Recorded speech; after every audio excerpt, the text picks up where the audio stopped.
కడప జిల్లా ప్రొద్దుటూరులో గత వారం నుండి వైసీపీ సోషల్ మీడియా ప్రతినిధులపై అక్రమ కేసులు పెట్టారని మాజీ ఎమ్మెల్యే రాచమల్లు ఆరోపించారు. కేవలం వైసీపీ కార్యకర్తలను టార్గెట్ చేసుకుని కూటమి ప్రభుత్వం అక్రమ కేసులు పెడుతోందంటూ విమర్శించారు. కూటమి ప్రభుత్వం ఇచ్చిన హామీలను నెరవేర్చకుండా ప్రజలను తప్పుదోవ పట్టించే ప్రయత్నమే ఈ అక్రమ కేసులని ఎద్దేవా చేశారు. కూటమి ప్రభుత్వం ప్రజలకు ఇచ్చిన హామీలు నెరవేర్చలేదు కాబట్టి ప్రజాస్వామ్యబద్ధంగా ప్రశ్నించే అధికారం మాకు ఉందన్నారు.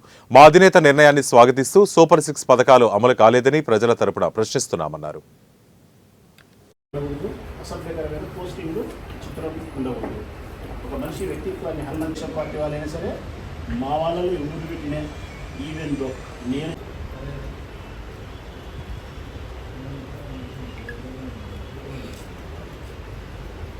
చట్టు లేకుండా కొనుక్కున్నట్టు వాళ్ళని మార్కింగ్ చేసి డబ్బులతో నాలుగు వేసి నేను సంపాదించడానికి బాగాలేదు. సోషల్ మీడియాకి సంబంధించి గత వారం రోజులుగా దాదాపుగా 1000 మంది మీద నోటీసులు ఇచ్చినారు.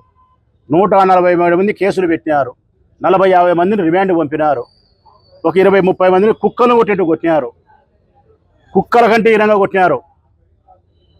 వర్రా రవీంద్ర రెడ్డిని అయితే పండుకోబెట్టి 2 కాళ్ళు ఇట్లా పంగ చీల్చి 2 కాళ్ళు, ఆ 2 కాళ్ళ మీద 2 కానిస్టేబుల్ను బూట్ కాళ్ళతో తొడల మీద ఎక్కి భయానికి గురి చేసేటట్టు 4 రోజులు కొట్టినారు.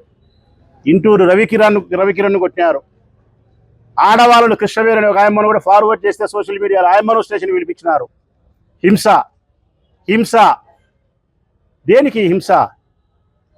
ఆడవాళ్ళ పట్ల అసభ్యకరమైన పోస్టింగులు పెట్టేందుకు అని చెప్పి పవన్ కళ్యాణ్, చంద్రబాబు నాయుడు హోమ్ మినిస్టర్ గారు చెప్తున్నారు. ఎవరు కాదన్నారు? మహిళల పట్ల అసభ్యకరమైనటువంటి పోస్టింగులు పెట్టినా, మహిళల పట్ల అసభ్యకరమైన ప్రవర్తిస్తే మొట్టమొదట వాళ్ళ నాలుక కొయ్యండి అని చెప్పేది రాయలసీమ బిడ్డలే. ఇది సత్యం. ఆ పార్టీ వాడైనా సరే మహిళల పట్ల అసభ్యకరంగా ప్రవర్తిస్తే చట్టపరమైన చర్యలు తీసుకోండి. చట్ట ప్రకారం సోషల్ మీడియాలో ఒక పోస్టింగ్ పెడితే దానికి ఏ సెక్షన్ నమోదు చేయాలో ఆ సెక్షన్ నమోదు చేయండి. 41A నోటీస్ ఇవ్వాలంటే ఇవ్వండి, సబ్జెక్టులు పంపాలంటే పంపండి, బెయిల్ ఇవ్వాలంటే బెయిల్ ఇవ్వండి.